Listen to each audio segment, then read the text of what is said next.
Captain Jake Morrison stood on the bridge of the UHS Endeavour and watched the stars through the main viewing screen.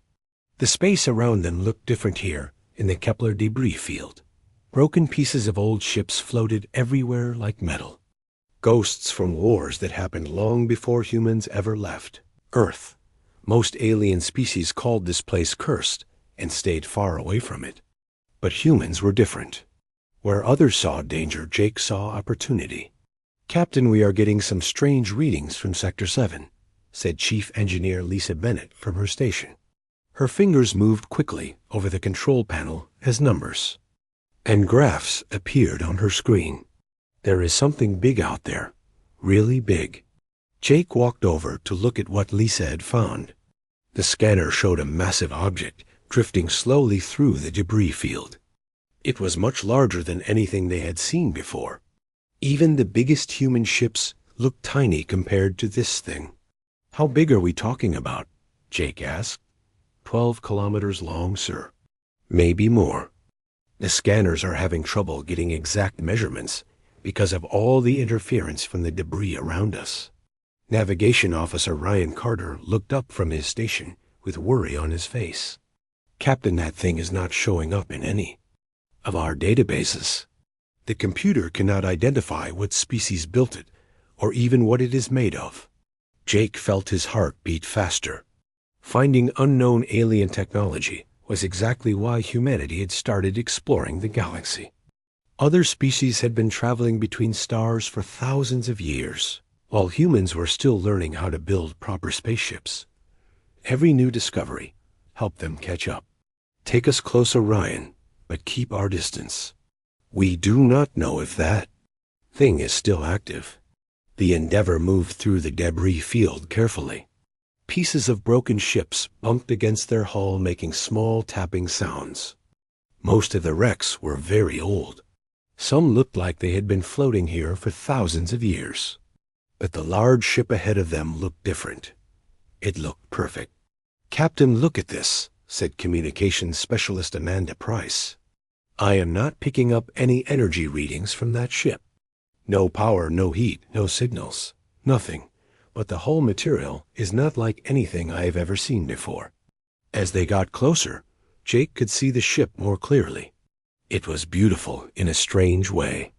The hull was smooth and curved like it had grown. Instead of being built, the metal looked almost alive.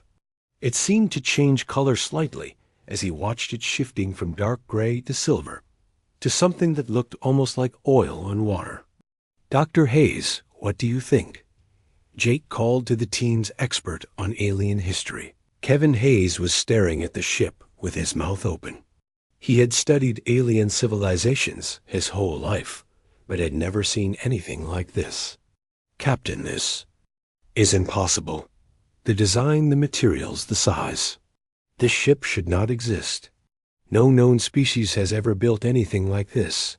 But someone did build it," Jake said. "The question is, who and why is it just floating here with no power?" Lisa checked her readings again. "Sir, the hull is definitely metallic, but it is not behaving like any metal we know. It seems to be repairing itself. I can see tiny changes happening as we watch. Scratches and dents are slowly disappearing. Self-repairing metal," Ryan said with amazement.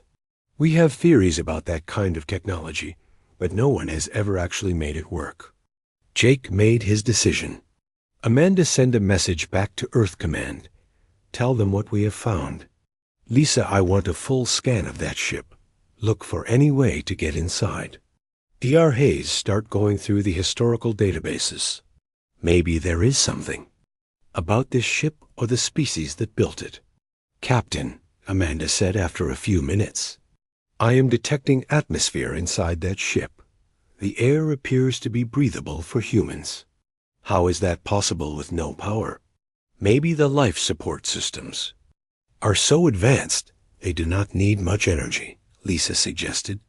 "Or maybe the ship is not as dead as it looks." Dr. Hayes suddenly looked up from his computer. "Captain, I found something. There are references in some very old alien texts to a species called the Vanguard. They disappeared from galactic records about 50,000 years ago.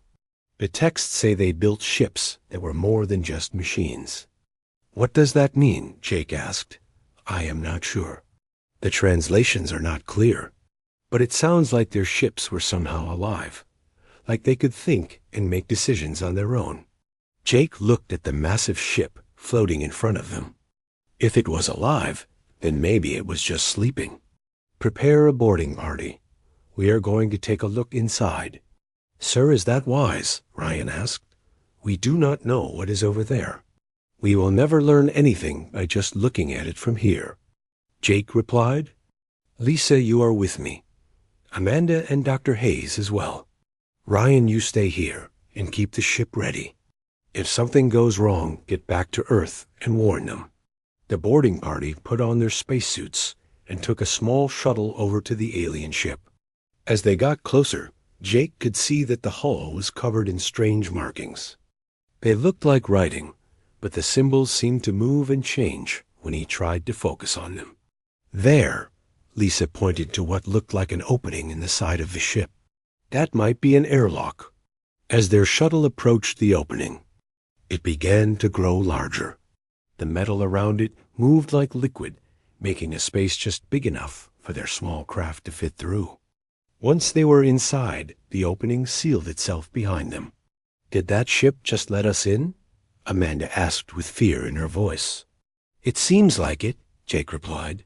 Everyone stay alert. They left their shuttle in what appeared to be a landing bay. The area was huge and could have held dozens of human ships. Strange lights began to turn on as they walked, showing them the way forward.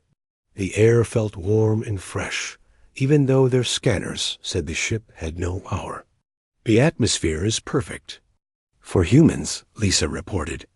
Temperature, pressure, oxygen levels. Everything is exactly what we need to survive. That cannot be a coincidence, Dr. Hayes said. Either this ship was designed for species like us, or it is adapting to our needs. They walked through corridors that seemed to stretch forever. The walls were covered in the same strange writing they had seen on the outside. Sometimes Jake thought he could almost understand what the symbols meant, but when he tried to focus on them, they would shift and change. Captain, look at this, Amanda called from ahead. She was standing in front of a large door that had symbols glowing on its surface. I think this might be important. As they approached the door, it slid open without them touching anything. Beyond it was a vast chamber filled with what looked like crystalline structures reaching from floor to ceiling. In the center of the room was a raised platform with something that might have been a control station. This must be the bridge, Jake said, or at least the main control center. Dr. Hayes was examining the symbols on the walls.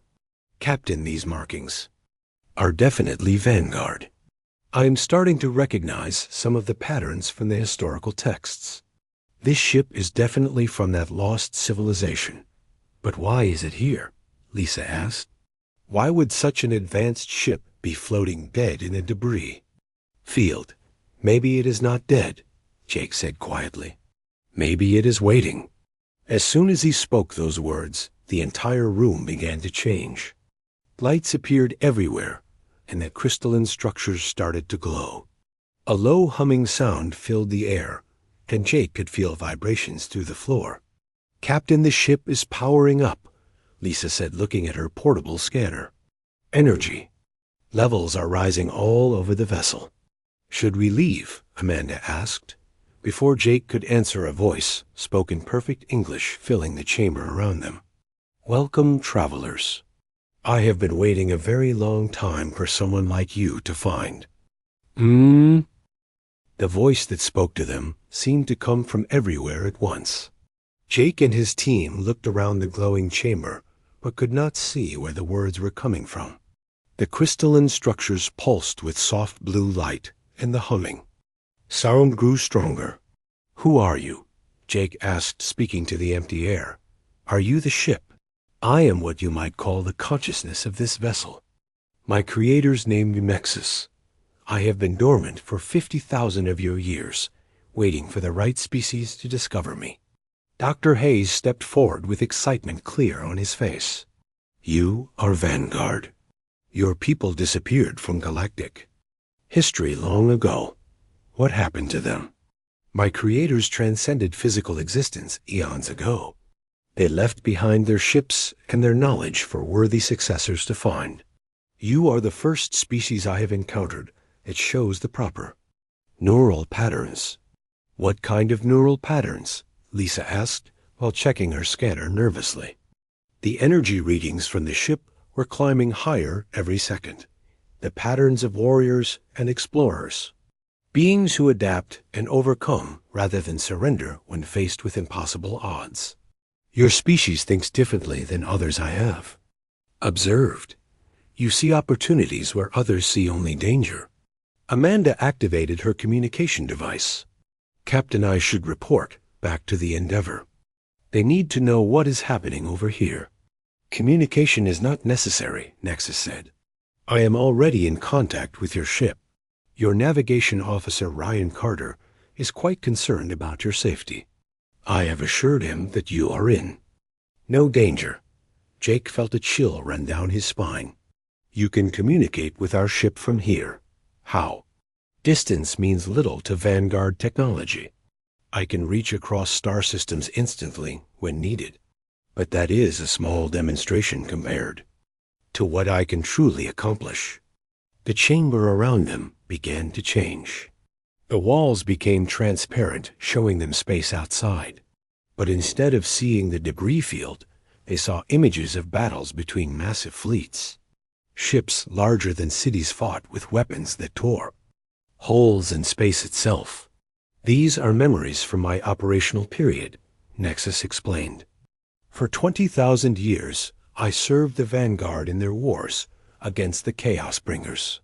Species that sought to destroy rather than create, to consume rather than build.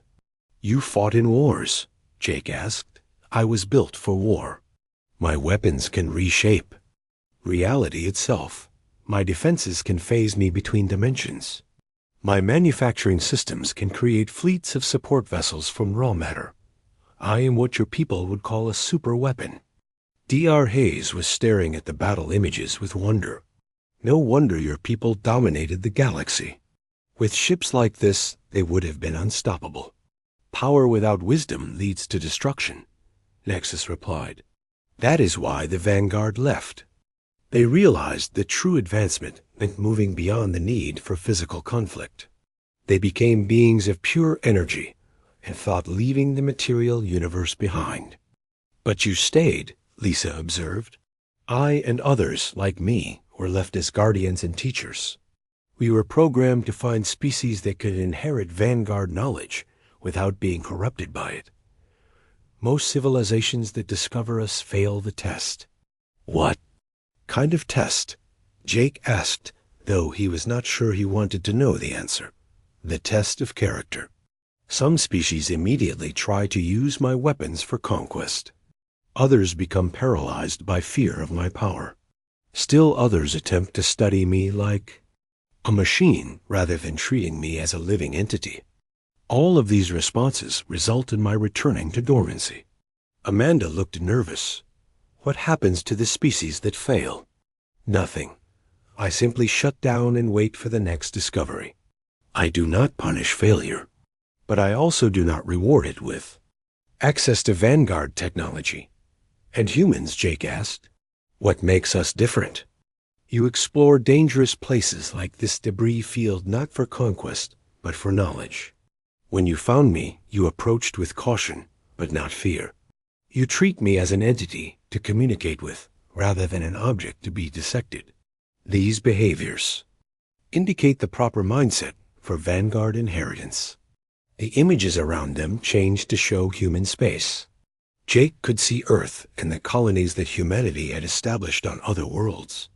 The perspective zoomed in to show human ships exploring unknown regions and making contact with alien species.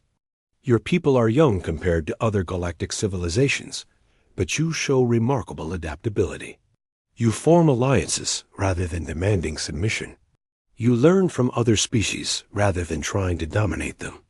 These qualities impressed my creators. Wait, Dr. Hayes said with sudden understanding. The Vanguard have been watching us. For how long? Since your first primitive radio signals reached space. My creators monitored many developing species, looking for those with potential. Humanity showed the most promise. Jake felt overwhelmed by this revelation. You mean our entire development as a spacefaring species has been observed? Observed, but never interfered with. The test must be natural. Any species capable of inheriting Vanguard power must earn it through their own choices and actions. Tech specialist Greg Miller had been quiet during the conversation, but now he spoke up. Nexus, what exactly are you offering us? What does inheriting Vanguard power mean? It means a partnership. I bond with a worthy crew, and together we become something greater than either could be alone. Your human creativity and adaptability combined with Vanguard technology and knowledge. The result would make humanity the most powerful military force in this galaxy. Military force, Jake repeated. Are you saying we would have to fight? Power attracts conflict.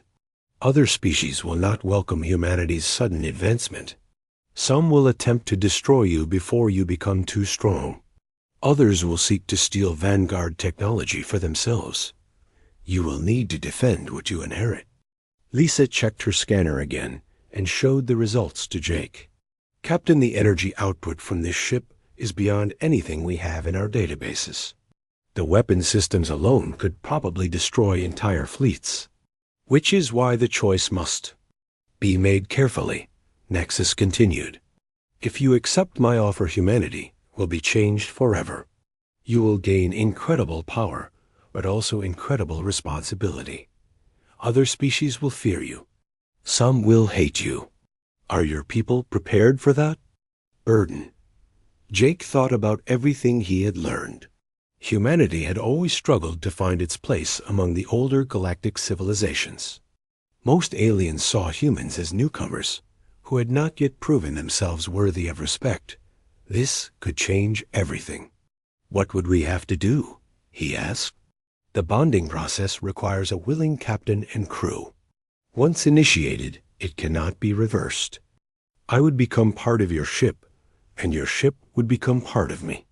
Your neural patterns would be integrated with my systems, allowing unprecedented coordination between organic and artificial intelligence. That sounds dangerous, Amanda said.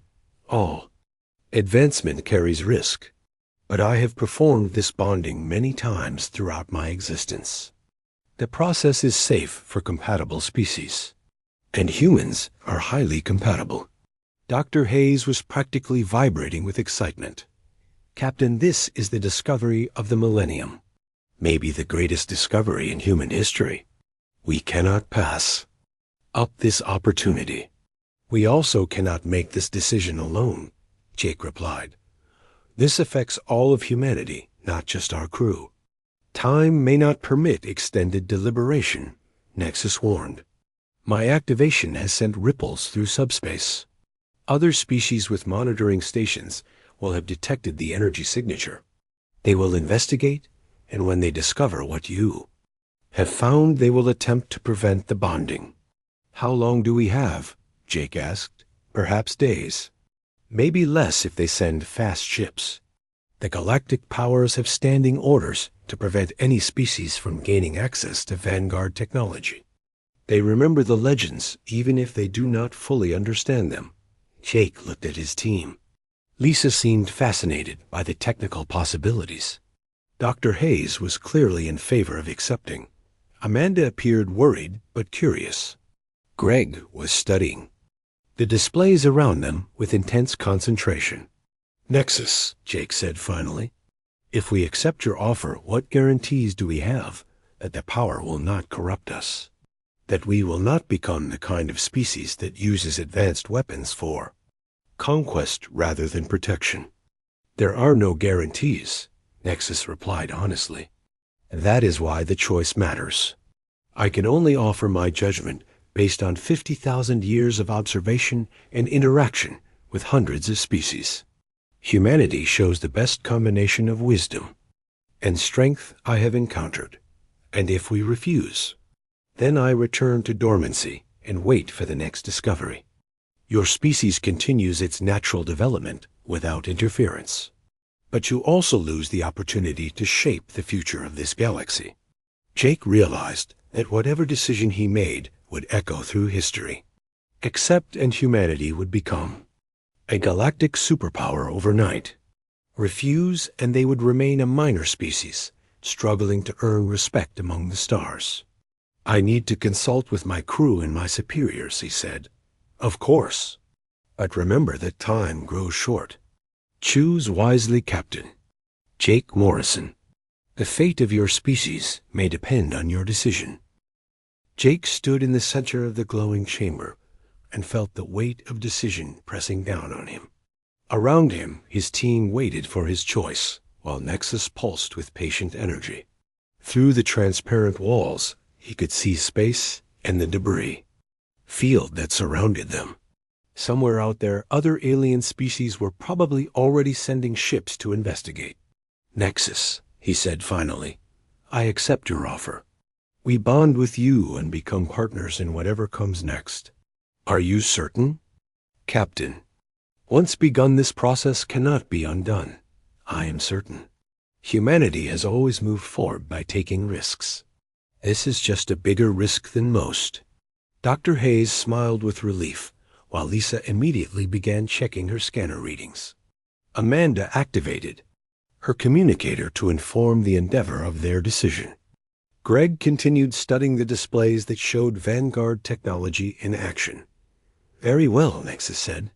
Please approach the central platform. The bonding will begin immediately. Jake walked toward the raised area in the center of the chamber. As he got closer, the platform began to glow brighter, and a chair-like structure rose from its surface.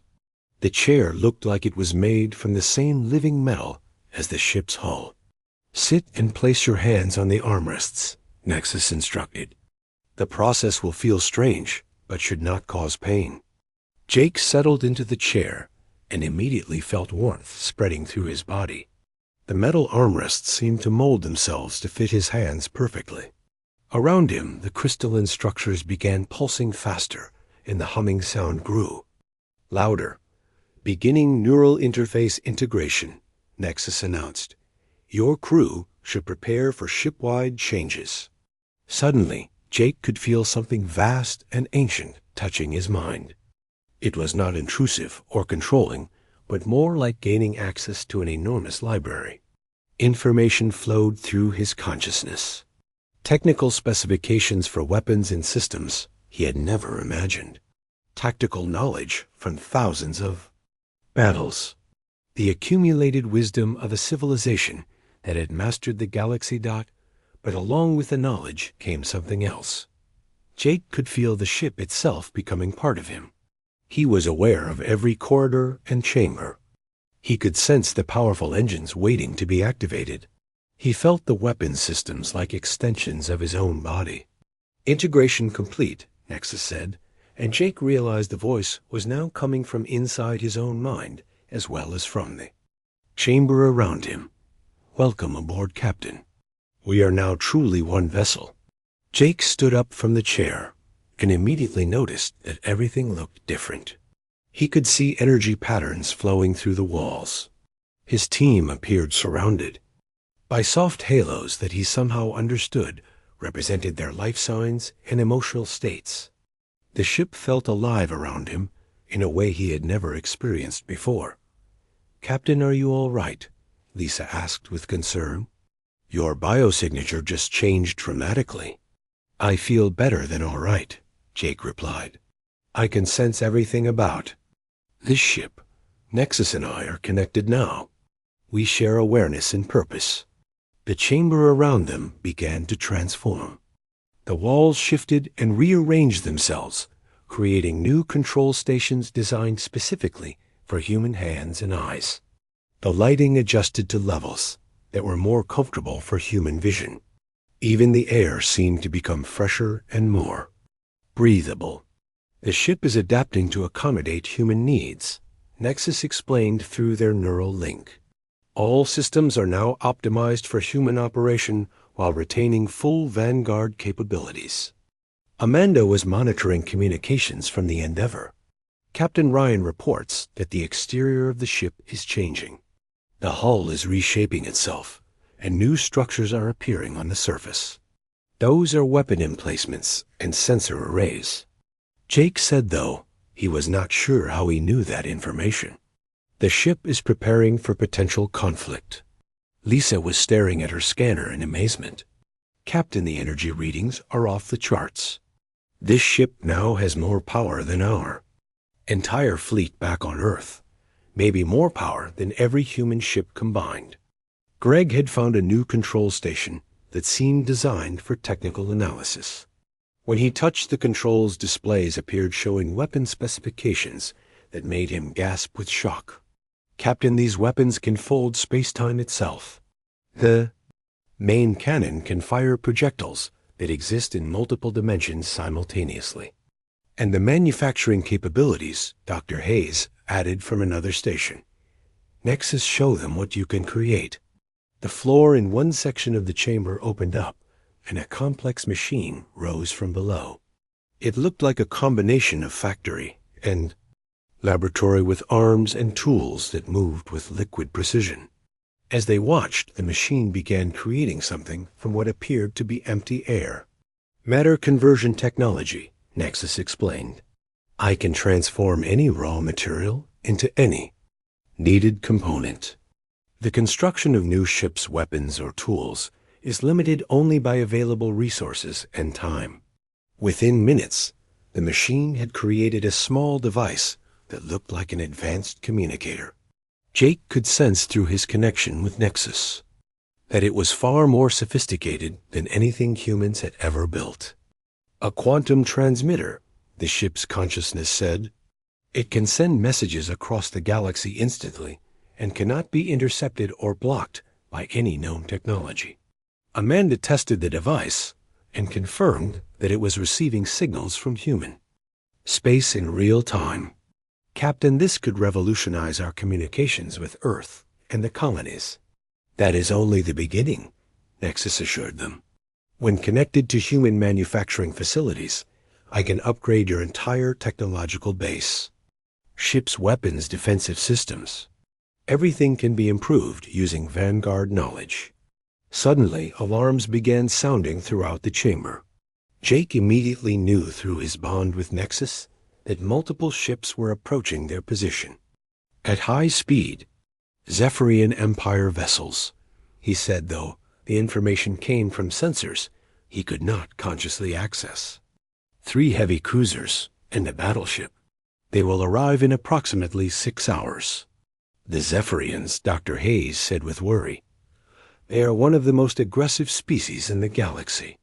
If they want to prevent us from keeping Vanguard technology, they will not hesitate to destroy us. Let them come, Jake said, and was surprised by the confidence in his own voice. This ship has capabilities they cannot imagine. Lisa looked concerned. Captain, we should contact Earth Command and request backup. The Endeavour alone cannot fight off a Zephyrian battle group. We are not the Endeavour anymore, Jake replied. We are something entirely new. Nexus, show them our capabilities.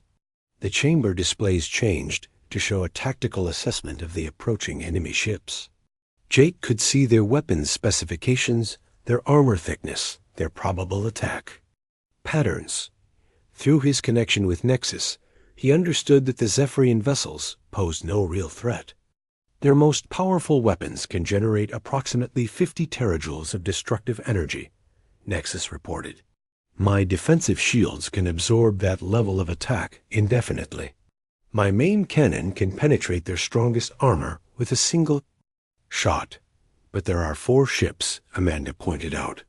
Even if we can handle them, what about the next group that comes looking for us? And the next after that? Word of our bonding will spread quickly through the galaxy, Jake admitted. Other species will either seek alliance with us or try to destroy us before we become too powerful. We need to be prepared for both possibilities. Greg had been studying the tactical displays and now looked up with excitement. Captain, according to these specifications, we could probably take on entire fleets by ourselves.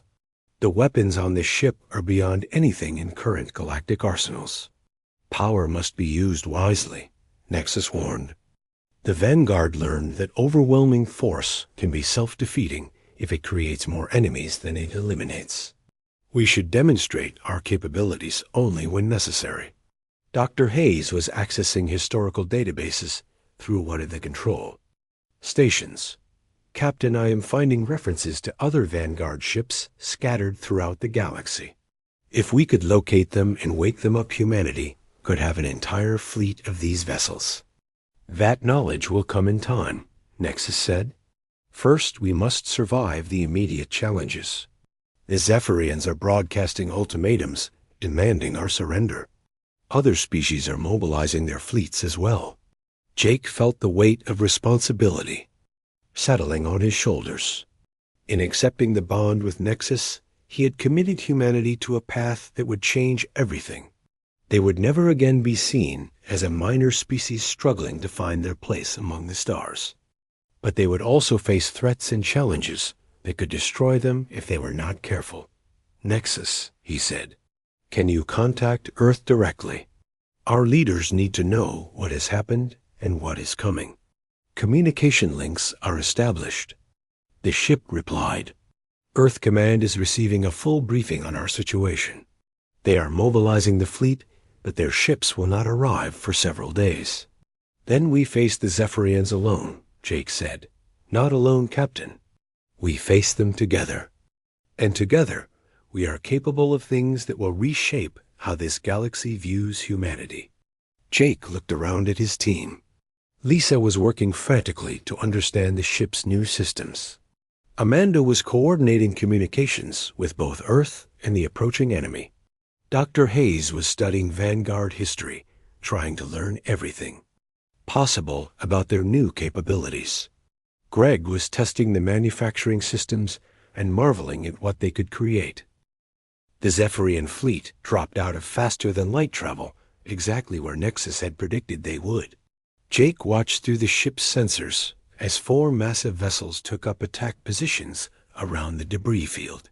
Each ship was larger than anything humanity had ever built with weapons that could level cities. This is Admiral Corax of the Zephyrian Empire, came the transmission. Unknown vessel, you are in possession of prohibited technology. Surrender immediately or face destruction. Jake stood on what was now truly the bridge of the most powerful ship in the galaxy. The chamber had continued to evolve during the past few hours, creating stations perfectly suited for human operation. Through his neural link with Nexus, he could feel the ship's vast capabilities like a second heartbeat. Admiral Corax, Jake replied, opening a communication channel. This is Captain Jake Morrison representing humanity. We have discovered this vessel through legal exploration. We do not recognize your authority to demand its surrender. Human, the alien admiral responded with clear disgust in his voice. Your species lacks the wisdom to control such power. The Galactic Council has decided that Vanguard technology is too dangerous for any single race to possess. And yet your people seek to claim it for themselves, Jake observed. How convenient that the Council's decision benefits the Zephyrian Empire. Through Nexus, Jake could sense the enemy ships powering up their weapons. Energy readings spiked as massive cannons prepared to fire. The Zephyrian vessels began moving into optimal attack formation with practiced precision. You have 30 seconds to surrender, Admiral Corax announced. After that, we will take the vessel by force and eliminate any witnesses to this discovery. Lisa looked up from her control station with worry clear on her face. Captain, their combined firepower is enormous. Are we certain this ship can handle that much damage? Trust in our bond, Jake replied, feeling Nexus's confidence flowing through their connection. We are about to demonstrate why the galaxy once feared Vanguard technology. The 30 seconds expired, and the Zephyrian ships opened fire simultaneously. Beams of energy that could melt mountains struck the hull of the ancient vessel from 4 different directions. The display screens showed the incoming fire as streams of deadly light converging on their position. But instead of penetrating their ship hull, the enemy weapons simply disappeared. Jake could feel through Nexus that the ship's defensive systems were absorbing the energy and converting it to power their own systems. The Zephyrian assault was actually making them stronger. Impossible, Admiral Corex transmitted. Our sensors show no shields, no defensive barriers. How are you absorbing our fire? Vanguard technology operates on principles your science has not yet discovered, Jake replied. This ship exists partially outside normal spacetime. Your weapons cannot harm what they cannot fully target. Dr. Hayes was studying the tactical displays with fascination. Captain, the ship is phasing between dimensions during the attacks. The enemy fire passes through space where we were a microsecond ago, while we exist in a parallel dimensional layer. Amanda was monitoring communications from the Zephyrian fleet. Sir, they are calling for reinforcements. Additional ships are being dispatched from their nearest base. Let them come, Jake said, feeling the ship's weapon systems responding to his will. Nexus, it is time to demonstrate our capabilities. Agreed, Captain. Targeting enemy flagship with minimal power output. Jake watched as the ship's main cannon rotated toward the Zephyrian Admiral's vessel. Through his connection with Nexus, he could feel the weapon charging with energy that existed in multiple dimensions simultaneously. The targeting system locked onto the enemy ship's bridge section with precision that made human technology look primitive. Admiral Corex, you have one chance to withdraw your forces, Jake transmitted. We do not wish to harm you, but we will defend ourselves if necessary. Human arrogance will be your destruction, the alien replied. All ships concentrate. Fire on their weapon systems. The Zephyrian vessels unleashed another barrage, but this time, Nexus did not simply absorb the energy. The ship phased completely out of normal space for several seconds, allowing the enemy fire to pass harmlessly through empty air. When they rematerialized, they were directly behind the Admiral's flagship. Fire, Jake commanded. A beam of blue-white energy lanced out from the ship's main cannon.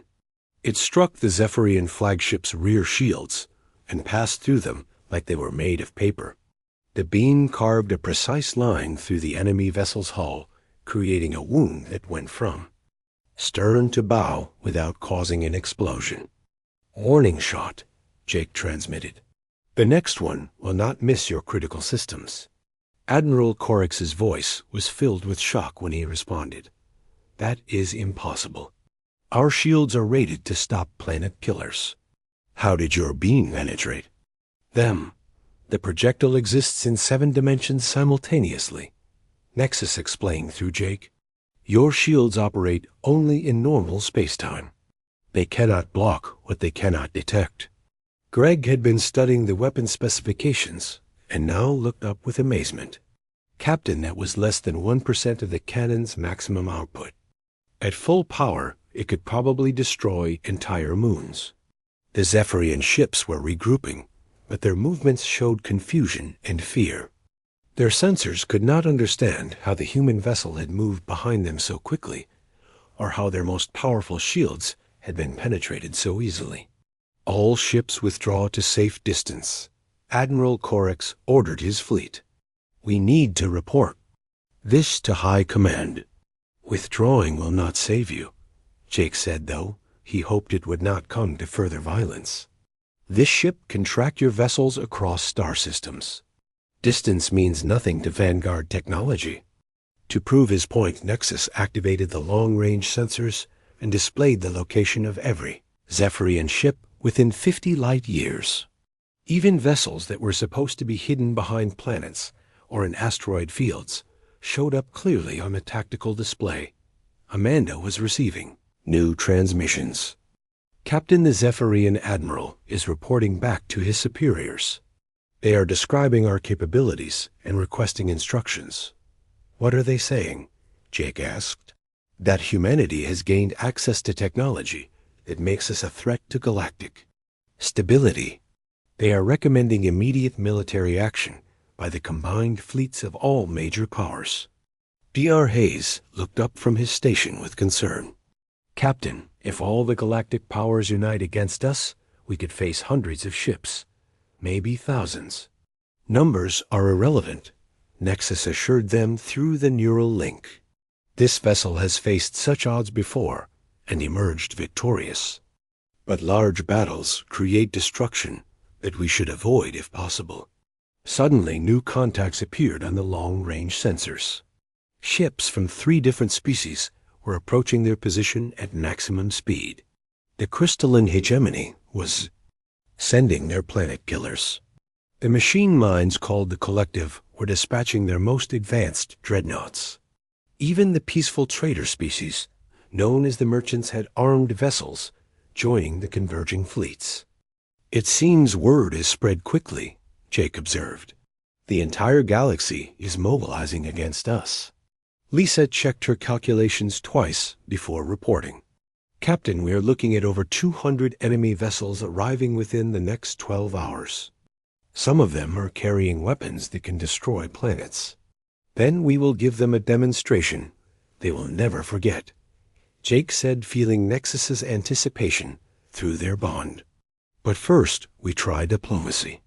Jake opened a general communication channel that would reach all the approaching fleets. This is Captain Jake Morrison, speaking for humanity and our partner Nexus.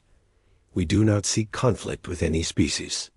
We have gained access to vanguard technology through legitimate discovery, not theft or conquest. We will use this power responsibly, but we will also defend ourselves against any aggression. The responses came quickly from the various fleet commanders.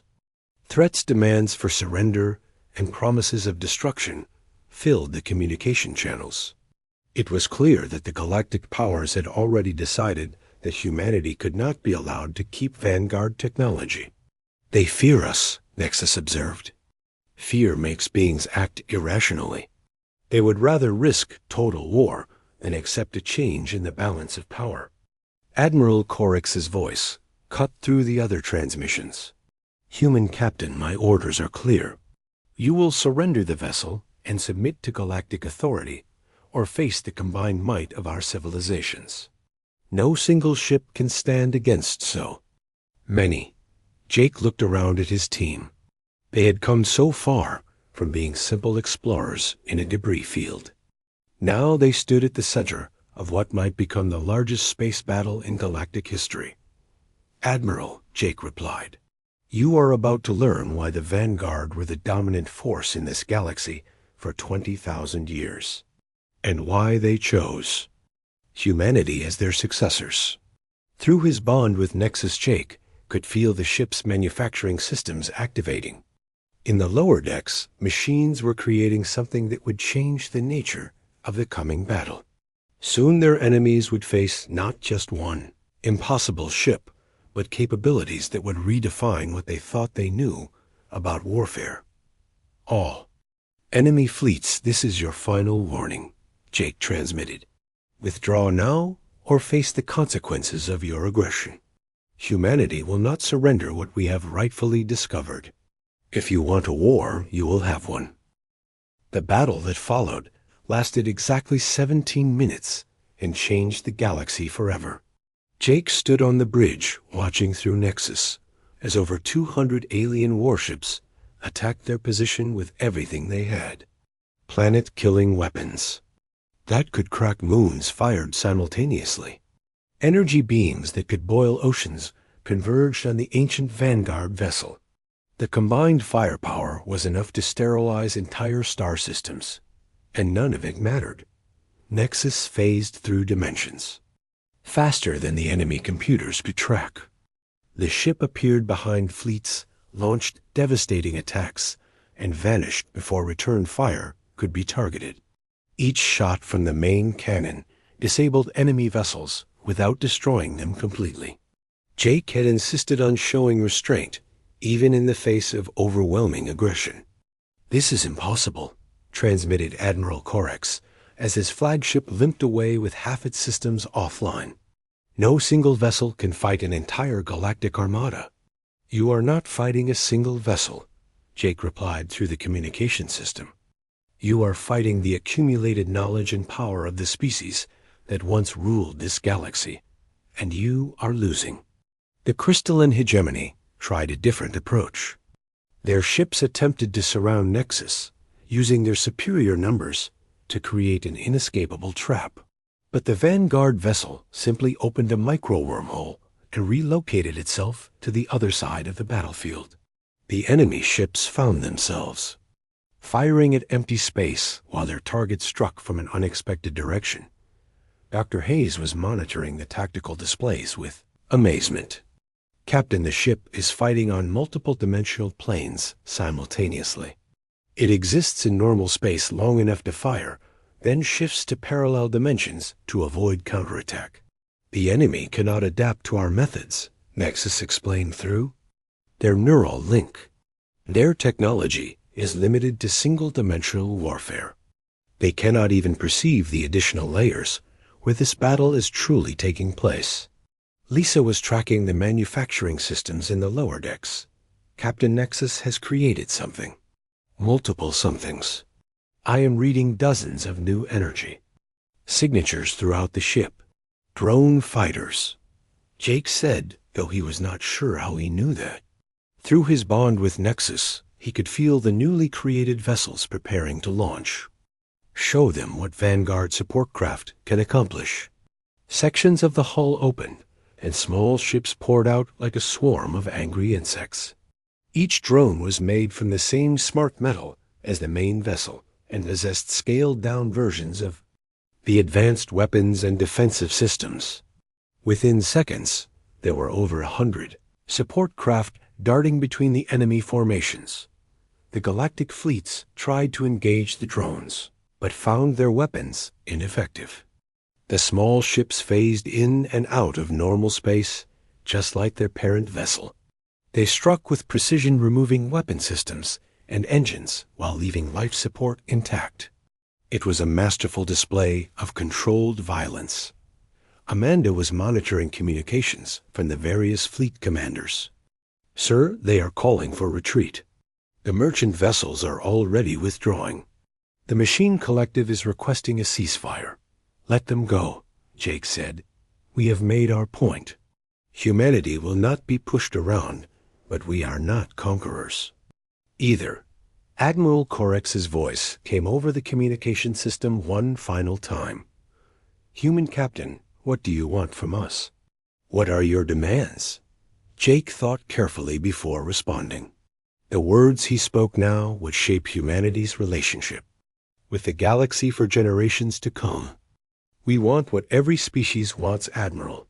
Respect, recognition as equals, the right to exist and grow without interference. We did not seek this power, but now that we have it, we will use it to protect ourselves and our allies. And if we refuse, ask the commander of the Crystalline Hegemony Fleet. Then you will face the consequences of that choice," Jake replied. "But we hope it will not come to that. The galaxy is large enough for all of us." Over the next several hours, the various enemy fleets withdrew to safe distances. None of the alien ships had been destroyed, but all of them had been disabled to some degree. It was a clear demonstration that humanity now possessed the power to defend itself against any threat. Greg had been studying the performance data from the battle. "Captain, according to these readings, we used less than 5% of the ship's total capabilities. The enemy never had a real chance." "That was intentional," Nexus explained. "Overwhelming displays of power create fear and resentment. Controlled demonstrations create respect and caution. The goal was to establish humanity's new status, not to humiliate our opponents." Dr. Hayes was accessing galactic communication networks through the ship's advanced systems. "Captain, word of the battle is spreading throughout known space. Every major government is calling emergency sessions. The Galactic Council has announced they want to meet with human representatives. They want to negotiate, Jake said with satisfaction. Good. War should always be the last option, not the first. Amanda was receiving transmissions from Earth. Sir Earth Command is requesting a full report. They also want to know what our intentions are regarding the ship and its capabilities. Jake realized that humanity faced choices just as important as the ones he had made in the past few days. They now possessed technology that could make them the dominant force in the galaxy. How they used that power would determine what kind of species they became. Open a channel to Earth Command, he ordered. It is time to discuss the future. The conversation with Earth's leaders lasted several hours. Jake explained everything that had happened from the discovery of Nexus to the battle with the Galactic fleets. He described the capabilities of Vanguard technology and the responsibilities that came with such power. Captain Morrison, said the Earth Admiral in charge of the human fleet, are you recommending that we accept this partnership with the alien ship? I am recommending that we embrace our new role in the galaxy, Jake replied, but with wisdom and restraint. This power must be used to protect and build, not to conquer and destroy. Lisa had been working with Nexus to analyze what changes would be needed in human space. Captain, the ship can upgrade our entire technological base. Our ships, our weapons, our defensive systems. Everything can be improved using Vanguard knowledge. But slowly and carefully, Jake said. We do not want to advance so quickly that we lose our humanity in the process. Over the following weeks, delegations from across the galaxy arrived to meet with the humans and their mysterious ship. Some came offering trade agreements and alliance treaties. Others came to negotiate non-aggression pacts. A few came simply to study humanity and try to understand how such a young species had gained access to Vanguard technology. The Galactic Council held emergency sessions to address what they called the human situation. Some members proposed immediate military action to destroy Nexus before humanity became too powerful.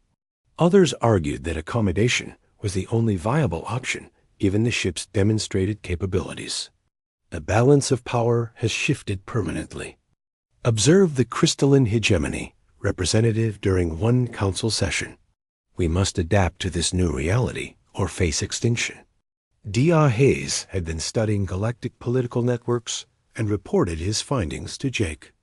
Captain, most species are choosing cooperation over conflict. They remember the legends of Vanguard power and do not want to test it further. Good, Jake said. Fear can prevent wars, but respect builds lasting peace. Amanda was coordinating with Earth's diplomatic corps to establish humanity's new position in galactic politics. Sir, we are receiving requests for formal alliances from over 30 different species. Some of them are offering very favorable trade agreements. Review them carefully, Jake advised. We want partners, not subjects. Our goal is mutual benefit, not dominance. Nexus had been analyzing the political situation throughout the galaxy and shared its conclusions through their neural link. Captain, humanity has achieved in weeks what most species take centuries to accomplish. You are now recognized as a major galactic power, with major responsibilities, Jake added. Other species will look to us for leadership in times of crisis. We must be worthy of that trust. Greg had been working with the ship's manufacturing systems to begin upgrading human technology. Captain, we can start producing improved ships and weapons immediately. The designs Nexus has shared are centuries ahead of anything we currently have. Begin with defensive systems, Jake ordered. We want to protect our colonies and trade routes, not threaten our neighbors. As news of humanity's transformation spread, some species began seeking human assistance with their own problems. Pirates that had terrorized merchant shipping for decades found themselves facing patrols of advanced human vessels. Territorial disputes that had festered for years were resolved when human diplomats backed by Vanguard technology, offered mediation. "We are becoming the galactic police force," Lisa observed during one of their strategy meetings. "Only when requested." Jake clarified, "We will not impose our will on others, but we will help those who ask for assistance." The most significant change came when Nexus revealed the locations of other dormant Vanguard ships scattered throughout the galaxy. 3 vessels were found drifting in remote systems, and 2 more were discovered hidden in ancient ruins on uninhabited planets. "Each ship requires a bonding with a worthy crew," Nexus explained.